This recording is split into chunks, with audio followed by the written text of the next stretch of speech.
निरोगी आयुष्याची सुरुवात योग्य माहितीतूनच होते. आरोग्याबाबतचे तुमचे प्रश्न आणि तज्ज्ञ डॉक्टरांची सोपी विश्वासार्ह उत्तरं. आपल्या आरोग्याची काळजी घेण्यासाठी एक खास कार्यक्रम. हॅलो डॉक्टर, निरोगी आरोग्याचा कानमंत्र. हा उपयुक्त आरोग्यविषयक कार्यक्रम आपल्यासाठी घेऊन येत आहे हॅलो डॉक्टर, कारण आरोग्य हाच खरा धनसंपदा.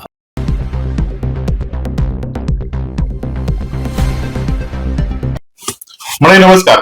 सातारा न्यूजच्या हॅलो डॉक्टर, निरोगी आरोग्याचा कानमंत्र या विशेष कार्यक्रमामध्ये मी मंगेश कुमार आपलं सर्वांचं पुन्हा एकदा स्वागत करतोय. मंडळी, खरं तर या कार्यक्रमामध्ये आपण आरोग्याची काळजी आपली कशी घ्यावी किंवा नेमकं काय उपचार पद्धती राबवली जाते हे आपण जाणून घेत असतो. परंतु या कार्यक्रमामध्ये आपण थोडंसं वेगळं पण जाणून घेणार आहोत की डॉक्टर कसा घडला जातो किंवा डॉक्टर घडण्यासाठी आपली एक संस्था, ज्या शिक्षण संस्था ज्या कार्यरत असतात त्यांचं नेमके कार्य कसं असतं किंवा कशा पद्धतीने शिक्षण प्रणाली जी आहे ती राबवली जाते.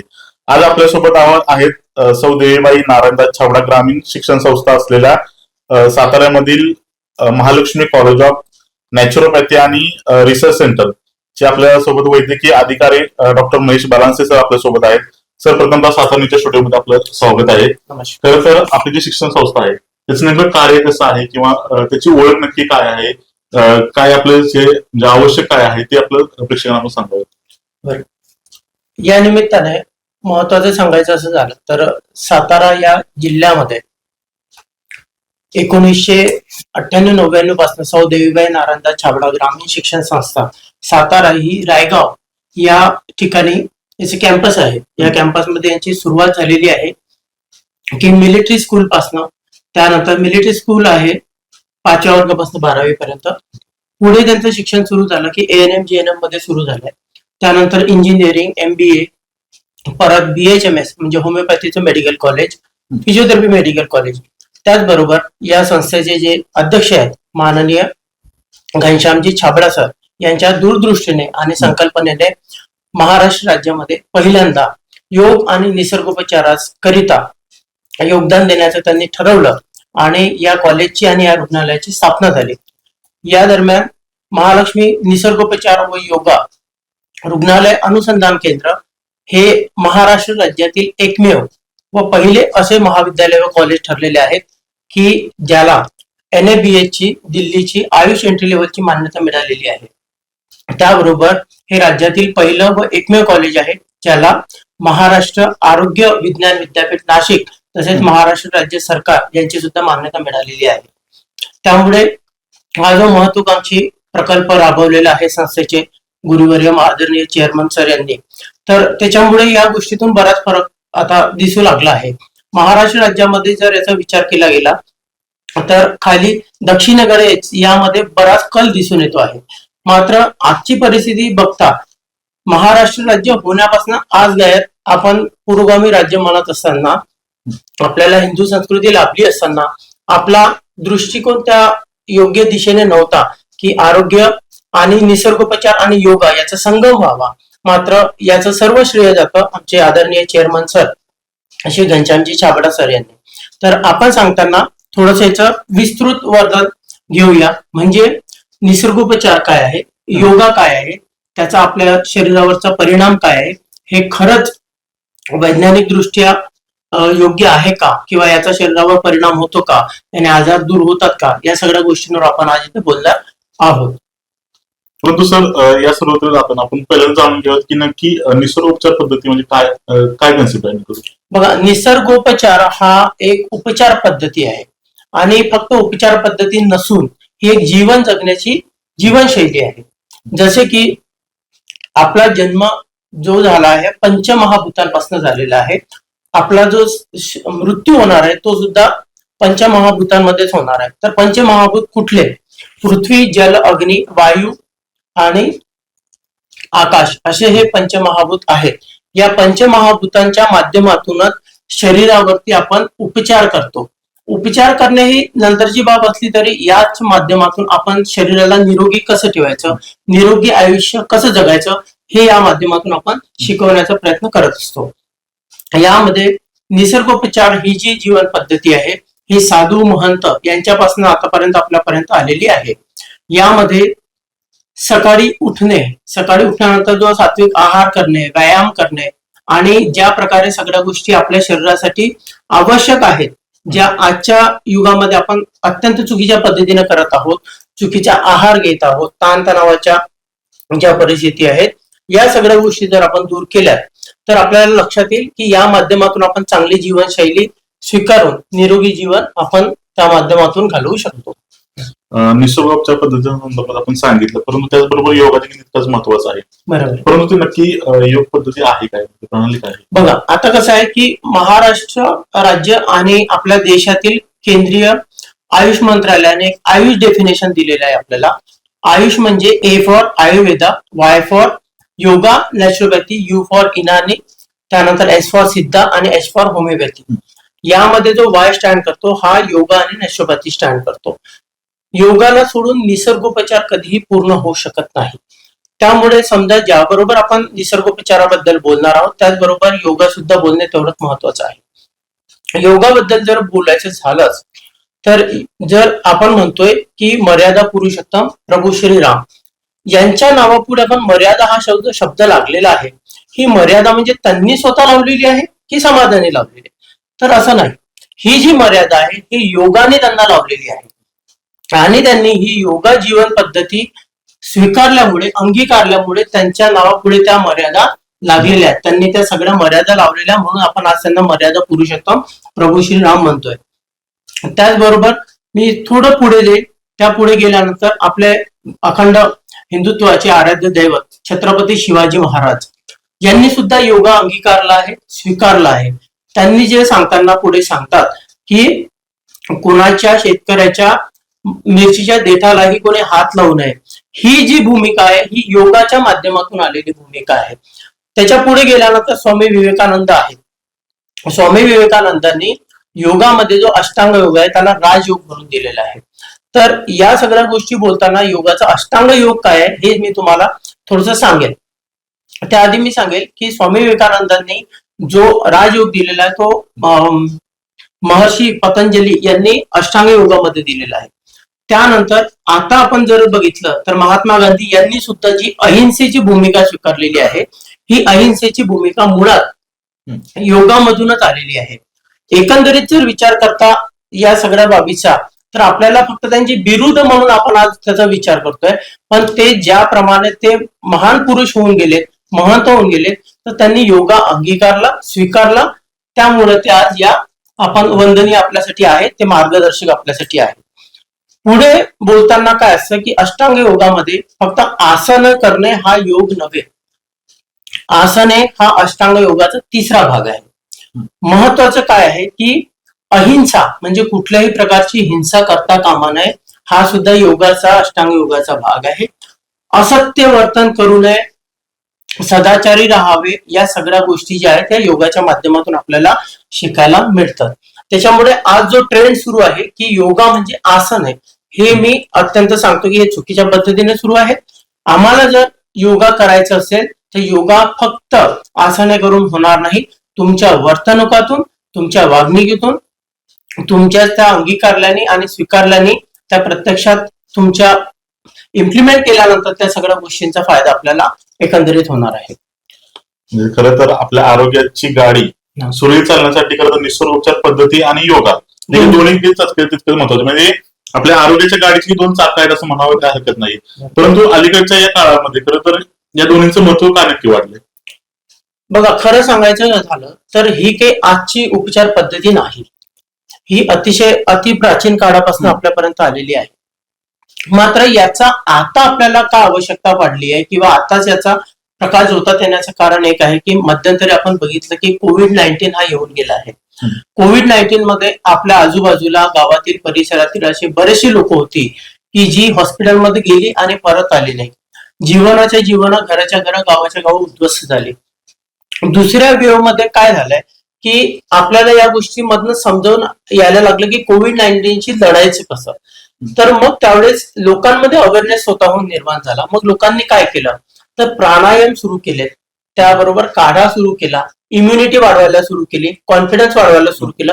या सर्व बाबीतूनच त्यांना दुसऱ्या आणि तिसऱ्या वेव्ह मध्ये प्रचंड प्रमाणात या योगाने साथ दिली, निसर्गोपचाराने साथ दिली आणि परिणामी आपल्या समोर आहे की आपण यशस्वीरित्या कोविड-19 वरती मात केलेली आहे. दुसरी महत्वाची गोष्ट की बरेचदा असं म्हटलं जातं की ऍलोपॅथी आणि आयुर्वेदा आणि निसर्गोपचार याच्यामध्ये कॉन्ट्राइंडिकेशन्स आहेत. म्हणजे याचा अर्थ असा की हे एकमेकांचे विरोधी आहेत. तर हे एकमेकांचे विरोधी नाही आहे. बघा, आयुर्वेदामध्ये जी औषधी दिली जाते, जी जीवन पद्धती आहे, ती निसर्गोपचारामध्ये नाही. निसर्गोपचारामध्ये जीवन पद्धती ही आदर्श जीवन पद्धती आहे, ही उपचार पद्धती नाही. पहिली गोष्ट. दुसरी गोष्ट की आम्ही निसर्गोपचार करत असताना, योगा करत असताना कुठल्याही प्रकारची औषधींचा आपण उपयोग करत नाही. यामध्ये काय असतं की आहार हीच आपली औषधी आहे, याला प्राधान्य दिलं जातं. म्हणजे जे आपण रोजच्या आहारातील जे काही घटक असतात ते आदर्श घटक असायला पाहिजे, सात्विक असायला पाहिजे, पॅकेट फूड असायला नको. या सगळ्या गोष्टी त्याच्या माध्यमातून असतील तर आपल्याला त्या सगळ्या गोष्टींचा फायदा होईल. तिसरी महत्वाची गोष्ट अशी आहे की ऍलोपॅथी आणि म्हणजे ज्याला आपण पाश्चात्य मेडिसिन म्हणू आणि निसर्गोपचार हे एकमेकांचे विरोधी नाहीत, हे एकमेकांना पूरक आहेत. याचं उदाहरण मी तुम्हाला सांगेल की एखाद्याला ब्रेन स्ट्रोक झालेला आहे, एखाद्याला हार्ट अटॅक आलेला आहे, एखाद्याचा ऍक्सिडेंट झालेला आहे, एखाद्याला इमर्जन्सी मध्ये सर्जरी करायचं काम पडलं, तर इथे निसर्गोपचार तुमच्या तेवढा कामी पडणार. त्यामुळे कसं आहे की तुम्हाला या सगळ्या गोष्टींसाठी ऍलोपॅथी म्हणजे पाश्चात्य मेडिसिनचीच गरज तिथे मदत घ्यावी लागेल.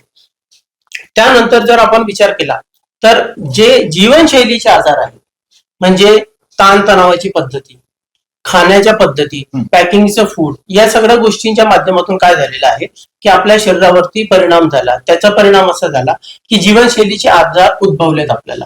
त्याचं उदाहरण काय आहे? वाढलेला उच्च रक्तचाप म्हणजे त्याला ब्लड प्रेशर म्हणू आपण, मधुमेह ज्याला आपण शुगर म्हणतो आहे, थायरॉइडचे आजार, चिंतेचे आजार, एन्झायटी, या सगळ्या गोष्टीच्या माध्यमातून जर आपल्याला बाहेर यायचं असेल तर याच्यासाठी निश्चितपणे निसर्गोपचार आणि योगा तुम्हाला मार्गदर्शन, सल्ला आणि उपचार देऊ शकतात आणि त्याच्यातून तुम्हाला यशस्वीरित्या बाहेर सुद्धा काढू शकतात. तर सध्याचं जे जीवनमान आहे लोकांचं ते सध्या कुठे धावपळीचं सुरू झालं आणि त्याच्यामध्ये कुठेतरी मानसिक तणाव देखील तितका जाणवतोय. परंतु या मानसिक तणावावर खरं तर योगा हा महत्वाचा ठरला जातो किंवा योगा पद्धती उपचारासाठी महत्वाची मानली जाते. परंतु मानसिक आरोग्यावर मात करण्यासाठी खरं तर योगा कशा पद्धतीने काम करतो? बघा, जी महामानवांची नावे मी आता घेतली यांच्यामध्ये प्राणायाम हा महत्वाचा फॅक्टर असतो योगामध्ये. तर प्राणायाम काय आहे की प्राणायामामध्ये एक सांगितलेलं आहे की आपण प्राणी मात्र इतरांचा जर विचार केला आणि मनुष्याचा विचार केला तर यांच्यामध्ये आपल्याला फक्त एवढं लक्षात येईल की जीवनमानाचा फरक आहे. पण तो फक्त जीवनमानाचा फरक नाही आहे, ही निसर्गाने दिलेली देण आहे. याचं उदाहरण तुम्हाला मी सांगेन की जशी आपल्या घरातील मांजर आहे, श्वान आहे किंवा इतर कुठले घोडा आहे, हे असे इतर प्राणी आहेत आणि मनुष्य आहे, यांच्यामध्ये जे वयाचा फरक आहे, हा वयाचा फरक कसा आहे? माणसाचं वय यांच्यापेक्षा जास्त आहे.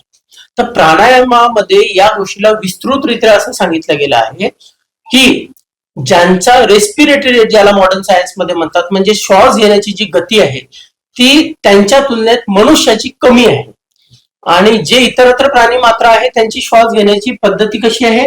फास्ट असते, म्हणजे जास्त असते. तर एकंदरीत सांगायचं असं झालं की ज्यांचा श्वास घेण्याची गती जास्त आहे त्यांचा मृत्यू आणि जीवनकाळ हा कमी असतो आणि मनुष्याला मिळालेली श्वास गती जी आहे ही संथ आहे. त्यामुळे सर्वात महत्वाचं सांगायचं असं आहे की प्राणायामामध्ये आपल्या श्वास घेण्याच्या गतीवरती कंट्रोल, त्याचबरोबर तुम्ही त्याला एका प्रमाणात समप्रमाणात आणणे हे जास्त महत्वाचं आहे. आणि प्राणायामावर जर आपण एखाद्या वेळेस कंट्रोल करू शकलोय, प्राणायामाच्या माध्यमातून जर आपण पुढे चालत गेलो तर आपल्या लक्षात येईल की आपल्या श्वासावर नियंत्रण मिळवणं हे जास्त महत्व आहे. आपल्या लक्षात येईल की ज्यावेळेस आपण धावपळीमध्ये आहोत किंवा एखाद्या भीतीमध्ये आहोत किंवा काही अन्य घटना घडते अनपेक्षित, तर आपला श्वास घेण्याची ही जी गती आहे ती वाढून जाते. त्याच्यामुळे श्वास घेण्याची दैनंदिन जी गती आहे याच्यावरती नियंत्रण मिळवणे आणि ती आत्मसात करणे, त्याच्या माध्यमातून या सगळ्या गोष्टी जर करायच्या असतील तर याचे परिणाम तुम्हाला असे लक्षात येतील की तुमचा ताणतणाव, तुमच्यामधली भीती तुमच्यामधले स्ट्रेस, एन्झायटी फॅक्टर्स हे सगळे आपोआप कमी व्हायला मदत होतात. आजची जर परिस्थिती आपण बघितली तर मोबाईलच्या काळामध्ये या सगळ्या गोष्टींचा आपला जो पेशन्स आहे तो आपण कमी होताना बघितला आहे. कारण की रील्स मध्ये जनरली काय असतं की आपण एक 5 ते 10 मिनिट सेकंद पण आपण त्याला कंट्रोल करू शकत नाही, लगेच आवडली नाही तर चेंज केलं. याच्यामुळे काय होतं की जी आपली सहिष्णुता आहे ती सहिष्णुता कमी होत जात आहे. याकरिता योगा प्राणायाम हे महत्वाचं फॅक्टर आहे. आम्ही या फॅक्टरवरती काम सुद्धा करत आहोत. आमच्याकडे जे रिसर्च म्हणजे अनुसंधान केंद्र आम्ही ज्याला म्हणतो त्या अनुसंधान केंद्राच्या माध्यमातून यावरती आणि या सब्जेक्टवरती की मोबाईल आणि मोबाईलचे होणारे दुष्परिणाम यांच्या माध्यमातून, योगाच्या माध्यमातून याला कसं बाहेर काढायचं यासाठी आमच्याकडे रिसर्च सुरू आहे. नक्कीच सर. खरं तर मानसिक आरोग्यावर मात करण्यासाठी, मानसिक तणावावर मात करण्यासाठी खरं तर योगा तितकाच महत्वाचा आहे. परंतु त्याच पद्धतीनं निसर्गोपचार पद्धती देखील महत्वाचे आहे. सर खरं तर या निसर्गोपचार पद्धतीने नेमके कोणकोणते आजार खरं तर बरे होऊ शकतात?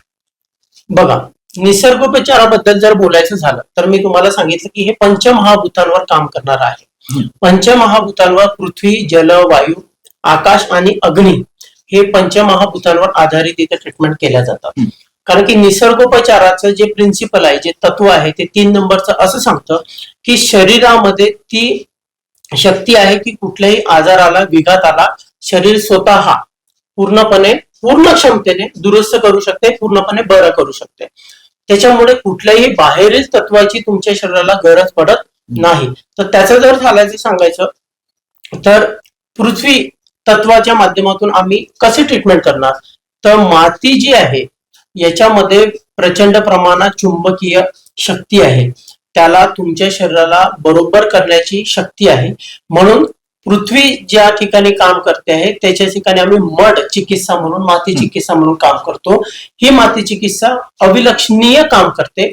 ज्या प्रकारे जे जीवनशैलीचे आजार आहेत, थायरॉइड असो, बीपीचे असो, शुगरचे असो, याच्यामध्ये याच्या उपयोगाने आपण ते आजार नियंत्रणात आणू शकतो. दुसरं जलचिकित्सा आहे. जलचिकित्सेमध्ये काय असतं की जी पाणी आहे त्या पाण्याच्या गुणधर्मानुसार आपण आपल्या शरीरावरती उपचार करत असतो. उपचार करत असताना वेगवेगळ्या प्रकारचे बाथ, आता मॉडर्न सायन्स बरोबर आम्ही सोबत जात असताना वेगवेगळ्या प्रकारचे बाथ, थंड गरम पाण्याची चिकित्सा, या सगळ्या गोष्टी आपण त्याच्या माध्यमातून करतो.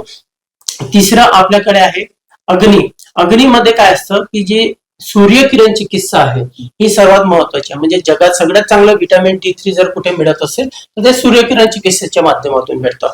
वायू, उपवासाला प्रचंड प्रमाणात महत्व दिलेलं गेलेलं आहे. आजच्या काळामध्ये आपण काय करतोय, येता जाता काहीही खायचं असते, वेळेचं बंधन नसतं. त्याच्यामुळे आपली पाचन शक्ती आणि एकंदरीत पाचन शक्ती खराब झाली की आपलं ओव्हरऑल स्वास्थ्य खराब व्हायला लागतं.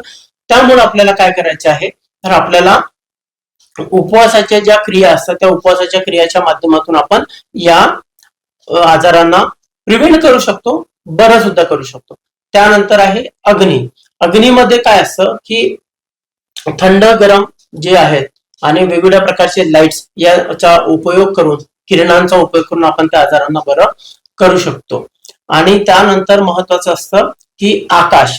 आकाश वायूमध्ये काय आहे की जे चुंबकीय शक्ती आहेत किंवा बाकीच्या ज्या निसर्गामध्ये उपलब्ध ज्या शक्ती आहेत त्या शक्तींचा उपयोग करून आपण आजार घालवण्या व्यतिरिक्त आजारांना प्रिव्हेंट सुद्धा करू शकतो. म्हणजे आजार होऊ नये याकरिता या निसर्गोपचार आणि योगाचा सर्वात मोठा कल असतो.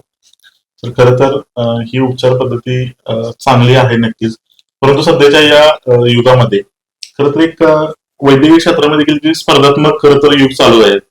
काही वेळेला ऍलोपॅथी उपचार शरीरावर परिणामकारक लगेच परिणाम दाखवतात, परंतु निसर्गोपचार पद्धती असेल, योगा असेल, याचा परिणाम कुठेतरी दीर्घकाळानंतर जाणवावा लागतो. तर त्यामुळे कुठेतरी असं समज गैरसमज लोकांमध्ये आहे की ऍलोपॅथीमुळे खरं तर पटकन जे आहे आजार आहेत ते बरे होऊ शकतात. परंतु खरं तर ऍलोपॅथी उपचार पद्धतीऐवजी निसर्गोपचार पद्धती नक्की लोकांनी का अवलंबावी? बघा, हा सर्वात महत्वाचा मुद्दा आहे. मी आधीच सांगितलेलं आहे की निसर्गोपचारामध्ये जे 3 नंबरचं तत्व दिलेलं आहे ते तत्व असं सांगतं की शरीराला बाहेरील आवरणाची गरज नाही.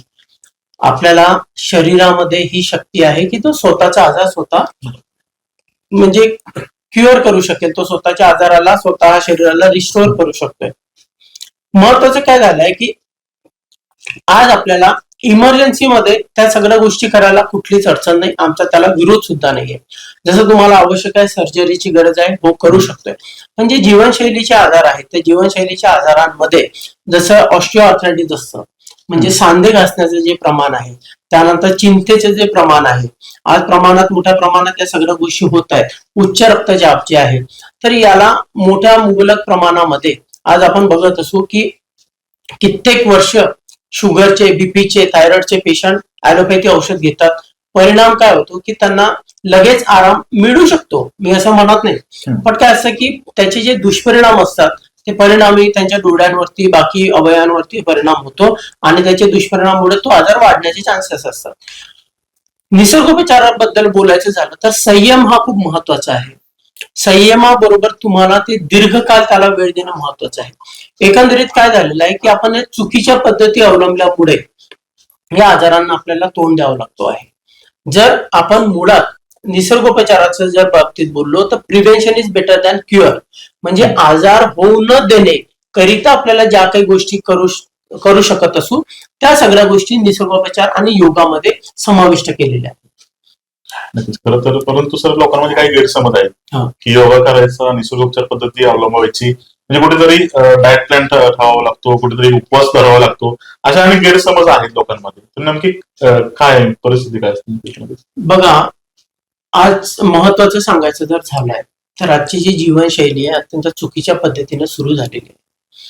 आपल्या योगामध्ये, आपल्या निसर्गोपचारामध्ये आपल्या पूर्वजांनी आपल्याला खूप चांगल्या प्रकारे समजून सांगितलेलं आहे. सूर्योदयापूर्वी उठून सूर्यास्ताच्या आधी आपल्याला रात्रीचं भोजन करून आपल्याला झोपी जायचे आहे. पण आज परिस्थिती आपण मुलांमध्ये पाहतो, वर्किंग मध्ये बघतो की 10 ते 11 वाजता सकाळी त्यांची उठण्याची जीवनशैली असते. सकाळी उठल्यानंतर फास्ट फूड खायचं असतो, नंतर व्यायामाची जीवनशैलीमध्ये कुठलंही स्थान नसतं.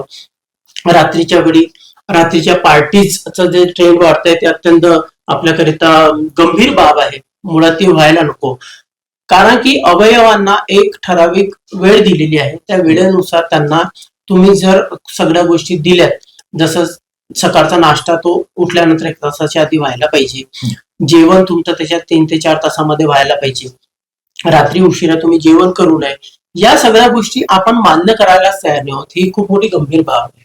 त्याच्यामुळे काय असते की आपल्या मनात येईल त्यावेळेस ते खायचं, आपल्या मनात येईल त्यावेळेस ते प्यायचं, कोल्ड्रिंक्स प्यायचं, अल्कोहोल कंझ्युम करायचं, मांसाहार करायचा, या सगळ्या गोष्टी आपण आपल्या शरीराला चुकीच्या पद्धतीने नेत आहोत. त्याच्यामुळे आज आपल्याला या गोष्टीची गरज आहे की आपण प्रिव्हेन्शन मोडवर जायला पाहिजे की आजार उद्या होऊ नये म्हणून आज आपल्याला काय करता येईल या सगळ्या गोष्टींसाठी आजपासून आपण तयारी करायला पाहिजे.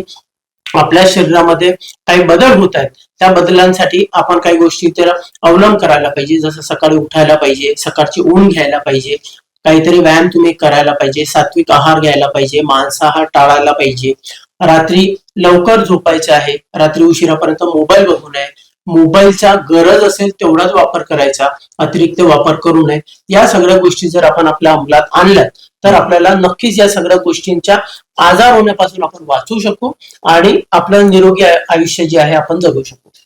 सर खरं तर आता तुम्ही म्हटलं की कुठेतरी एक वाईट सवय लोकांना लागली की उशिरा झोपायचं, उशिरा उठायचं.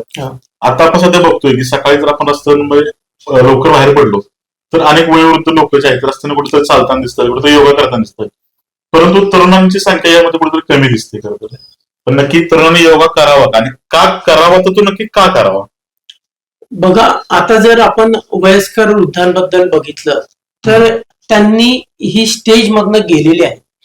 त्यांना बऱ्याच प्रमाणात कामाच्या दृष्टिकोनातून म्हणा, अन्यथा दृष्टिकोनातून म्हणा, प्रत्येकाला कुठले तरी आजार जडलेले आहेत. आज रिटायरमेंट लाईफ नंतर आपण ती लाईफ चूज करत आहोत, हा सर्वात मोठा बदल आहे. ज्या तरुण वयामध्ये या गोष्टी आपण अंमलात आणायला पाहिजे त्या आपण रिटायरमेंट लाईफ नंतर त्या अंमलात आणतो, ही सगळ्यात मोठी चूक आहे. जर मला शुगर झालेलं आहे, माझं मेटाबॉलिझम बिघडलेलं आहे, जर माझं वजन वाढते आहे, जर माझं कॉन्स्टिपेशन मला होतो आहे, शरीराची रचना बदलते आहे, तर ही गोष्ट आपण काल केलेल्या चुकांमुळे आज आपल्याला भोगावी लागते आहे. म्हणून आम्ही सांगताना वारंवार हे सांगतो की कल करे सो आज करे सो अब. आताच्या आता तुम्ही त्या सगळ्या गोष्टी सुरू करायला पाहिजे. काय सुरू करायला पाहिजे तर मी वारंवार तेच सांगतोय पॅकेटचं कुठल्याही प्रकारचं फूड खाऊ नये, मांसाहार टाळायला पाहिजे, अल्कोहोल टाळायला पाहिजे. सोबतच सकाळच्या वेळेला तुम्ही उठायला पाहिजे, शरीराला किमान अर्धा तासांचा व्यायाम द्यायला पाहिजे, योगा प्राणायामच्या सवयी लावायला पाहिजे.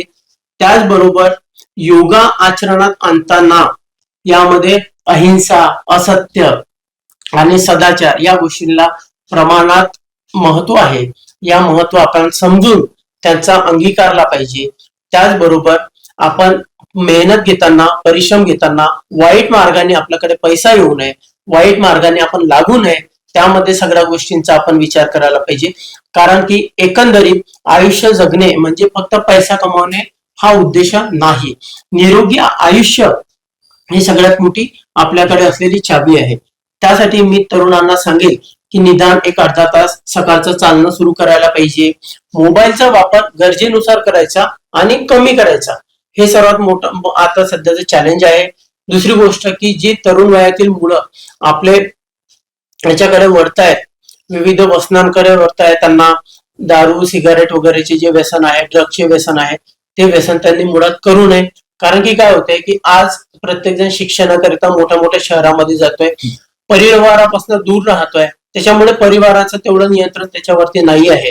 तर परिवाराने सुद्धा एक स्पेसिफिक त्यांची काळजी घ्यायला पाहिजे, वेळोवेळी त्यांच्याशी बोलायला पाहिजे. आपली मुलं काय करतायत, त्यांना योग्य वळण लागते नाही लागत याबद्दल खात्री करून घ्यायला पाहिजे. तुम्हाला कितीही ताणतणाव असू द्या, प्राणायाम आणि मेडिटेशन हे इतकं इफेक्टिव्ह आहे की याच्या माध्यमातून तुम्ही 100% कुठल्याही व्यसनाला, कुठल्याही ताणतणावाला बाद करू शकता, त्याला आपल्यापासून दूर ठेवू शकता. तर नक्कीच खरं तर आपण ज्या ठिकाणी वैद्यकीय अधिकारी म्हणून कार्यरत आहात त्या आपल्या महालक्ष्मी कॉलेज ऑफ नॅचरोपॅथी आणि योगा हॉस्पिटल रिसर्च सेंटरमध्ये खरं तर एक या योगा आणि निसर्ग उपचार पद्धतीमध्ये एक शिक्षण प्रणाली राबवली जाते खरं तर. बरोबर आहे. परंतु या शिक्षण प्रणाली राबवून खरं तर अनेक जी तरुण पिढी आहे ती खरं तर उद्याचे भविष्यातील डॉक्टर, नैसर्गिक डॉक्टर पर्यंत म्हणून समोर येणार आहे.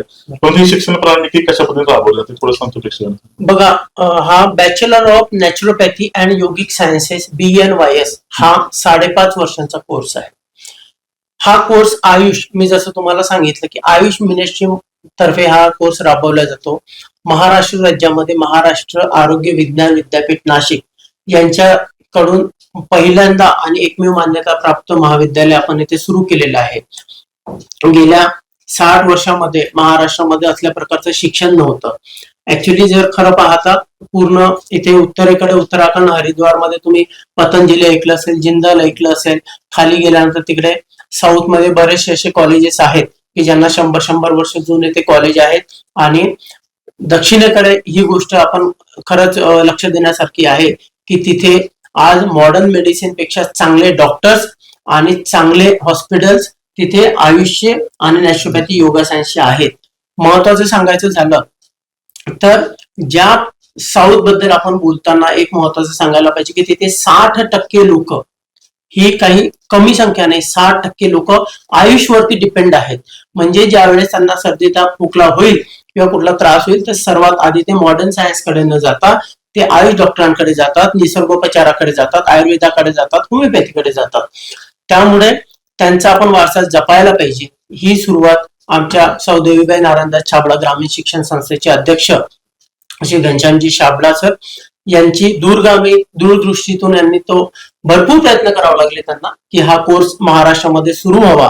कोविडच्या आधीपासून त्यांनी हा कोर्स सुरू करण्याचा मानस धरलेला होता. प्रचंड त्यांना ताप यामध्ये झाला, त्यांनी प्रचंड मेहनत घेतली. परिणामी 2023 मध्ये आणि 24 मध्ये या कॉलेजमध्ये पहिली बॅच ही महाराष्ट्र राज्यातील BNYS करता सुरू झाली. सदर कोर्स हा 12वी सायन्स नंतर तुम्हाला नीट देऊन याला प्रवेश घेता येतो. हा 5.5 वर्षांचा कोर्स आहे. या कोर्समध्ये इतर डॉक्टरांप्रमाणे तुम्हाला अॅनाटॉमी, फिजिओलॉजी, बायोकेमिस्ट्री, पॅथॉलॉजी हे सगळे सब्जेक्ट असतात. त्याचबरोबर अल्टरनेटिव्हचे जे सब्जेक्ट असतात हे सुद्धा तुम्हाला त्याच्यामध्ये शिकवलं जाईल. महिलांसंबंधितले आजार योगा आणि नॅचरोपॅथीच्या माध्यमातून, मानसिक आजार योगा नॅचरोपॅथीच्या माध्यमातून कसे दूर करता येतील हे याच्या माध्यमातून तुम्हाला शिकवलं जातं. त्याचबरोबर एक भावी पिढी तयार करण्याचं आमचा उद्देश डॉक्टर तयार करणे हे नाहीत, कॉर्पोरेट हॉस्पिटल उघडणे हे नाहीत. जो आपला समाज आहे हा निरोगी कसा राहील, यानी नॅचरोपॅथी यानी योगा कसा अंगीकारावा आणि समृद्ध समाज कसा निर्माण करावाचा हेच आमचं अंतिम ध्येय आहे. त्याकरता याच कॉलेजचा संचालित महालक्ष्मी निसर्गोपचार व योगा रुग्णालय व अनुसंधान केंद्र गेल्या 3 वर्षापासून इथे कार्यरत आहे. याला NABH ची अतिशय प्रतिष्ठेची मान्यता मिळालेली आहे. हे MUHS शी एफिलिएटेड आहे. महाराष्ट्र राज्य शासनाद्वारे हे प्रमाणित आहे. त्याचबरोबर इथे चॅरिटी कमिशनरची मान्यता मिळालेली आहे. त्यामुळे इथे होणारे जे पण उपचार आहेत ते उपचार तुम्हाला विनाशुल्क आणि जे काही उपचार असतील ते अतिशय माफक शुल्कामध्ये तुम्हाला त्याचा उपचार या ठिकाणी आम्ही करतो. यामध्ये जीवनशैलीचे आजार असो, ब्लड प्रेशर असो, वाढलेले वजन असो, शुगर कमी करणे असो, त्याचबरोबर थायरॉइडचे आजार असो किंवा वाताचे कुठल्याही प्रकारचे आजार असो, नस दबलेचा प्रकार असो, त्याचबरोबर ताणतणावाचे काही आजार असो, लहान मुलांमध्ये अपंगत्व असो, या सगळ्या गोष्टींचा उपचार आम्ही या सर्वांग उपचारामध्ये करतोय. त्यामध्ये कुठल्याही प्रकारची आम्ही औषधी त्यांना देत नाही. त्यामध्ये आहार हीच निसर्गोपचाराची औषधी आहे आणि व्यायाम योगाच्या माध्यमातून हे सगळे पेशंट दुरुस्त होतात. आम्ही गेल्या 3 वर्षामध्ये 5,000हून अधिक यशस्वी रुग्णांवर याचे उपचार केलेले आहेत. आपल्या सातारा जिल्ह्यातील, पुणे जिल्ह्यातील आणि कोल्हापूर, सांगली जिल्ह्यातून सुद्धा आपल्याकडे पेशंट येतात. आपल्याकडे पेशंटला, रुग्णांना ठेवण्याची, भरती राहण्याची सुद्धा सुविधा आहे. आणि हे जे कॉलेज आणि हॉस्पिटल आहे हे अतिशय निसर्गरम्य वातावरणामध्ये आहे. रायगाव येथील आपलं जे सह्याद्रीचं पर्वत आहे या पर्वत रांगांमध्ये ते वसलेलं आहे आणि 23 एकरचं एकंदरीत हे कॅम्पस जे आहे या कॅम्पसमध्ये तुम्हाला एकदा व्हिजिट दिल्यानंतर लक्षात येईल की किती छान प्रकारे हे डेव्हलप केलेलं आहे. आपल्या बाहेरील जीवनाच्या, तुम्ही कोणी कंटाळलं असेल, कोणी आजारातून आलेलं असेल किंवा कोणाला रिलॅक्स व्हायचं असेल, या सगळ्या गोष्टीच्या माध्यमातून आपण तिथे ट्रीटमेंट करू शकतो. ट्रीटमेंटमध्ये निसर्गोपचार, yoga, acupressure, acupuncture, homeopathy, physiotherapy, चुंबकीय चिकित्सा, पंचकर्म या सगळ्या औषधी उपलब्ध आपल्याकडे आहेत. या सगळ्या ट्रीटमेंटच्या माध्यमातून आपण पेशंटवरती यशस्वीरित्या उपचार करतो, त्यांचं समाधान करतो. यामध्ये तुम्हाला योग्य सल्ला, मार्गदर्शन आणि उपचार दिले जातात. तरी मी आपण सर्वांना विनंती करेन की एकदा एक मेडिकल टुरिझम म्हणून, एक वेलनेस सेंटर म्हणून तुम्ही त्या ठिकाणी येऊन भेट देऊ शकता. तुमच्या लक्षात येईल की आम्ही समाज आपल्याला निरोगी ठेवायचा याकरिता एक वेगवेगळ्या पद्धतीने प्रयत्न करत आहोत आणि या माध्यमातून सर्वांना एवढीच विनंती आहे की आपण सर्वांनी निरोगी राहायला पाहिजे. कारण की आरोग्य हीच सर्वात मोठी आपल्याकडे असलेली पुंजी आहे. आरोग्य जर ढासळलं असेल तर आपल्याकडे दुसरा कुठलाही मार्ग राहणार नाही. त्यामुळे आता सर्वात महत्वाची एकच गोष्ट आहे की आपण सर्वांनी मिळून आपण निरोगी आयुष्यासाठी जगायला पाहिजे. आरोग्य सुखी, सुखमय, आनंददायी जर करायचं असेल तर सर्वात आधी आपण स्वस्थ आणि निरोगी राहायला पाहिजे. सर, खरं तर आपण आमच्या साधारणच्या स्टुडिओमध्ये आलात. आमच्या प्रेक्षकांना खरं तर निसर्गोपचार आणि योगा नक्की काय आहे, त्याचं फायदे काय आहेत हे आपण खरं तर आपण या ठिकाणी पटवून दिलं. त्याबद्दल आपले खरंच सातारच्या वतीने खरंच खूप खूप मनपूर्वक धन्यवाद.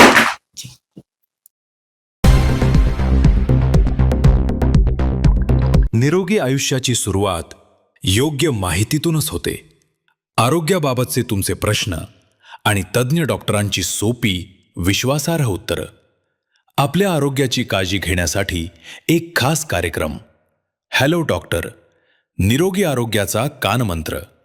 हा उपयुक्त आरोग्यविषयक कार्यक्रम आपल्यासाठी घेऊन येत आहे हॅलो डॉक्टर, कारण आरोग्य हाच खरा धनसंपदा.